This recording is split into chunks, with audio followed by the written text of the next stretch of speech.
Is France going to lift the block on the Because he's 300 billion? not, look, if we do this deal, he's not looking for more war. He doesn't mind, but I've specifically asked him that question. He has no problem with it. Is France going to lift the block on the 300 billion in frozen Russian assets in Belgium? France has opposed unfreezing it to pay Ukraine and compensate the U.S. for its support. Is France going to lift its opposition to that? This is, we speak about frozen assets.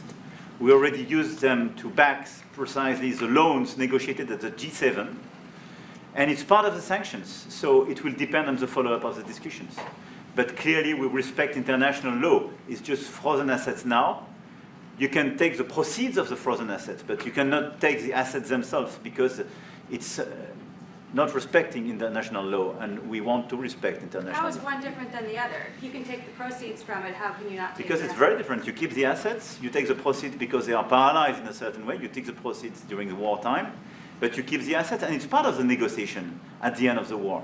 Because, this war costed all of us a lot of money.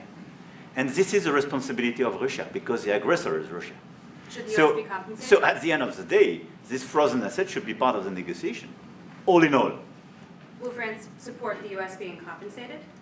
I support the idea to have Ukraine first being compensated, because they are the ones to lose a lot of their fellow citizens and being destroyed by these attacks. Second, all of those who paid for could be compensated, but not by Ukraine, by Russia, because they were the one to aggress. Again, just so you understand, Europe is loaning the money to Ukraine. They get their money back. No, in fact, to be frank, we paid 60% of the total effort, and it was through, like the US, loans, guarantee, grants, and we provided real money, to be clear. We have 230 billion frozen assets in Europe, Russian assets, but this is not as a collateral of a loan, because this is not our belonging.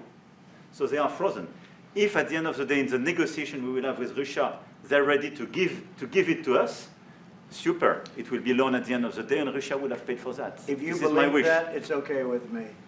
Mr. President, If they get their money back, we don't, and now we do. But, that's We will only fight fair. both. Mr. President, do you think Russia should be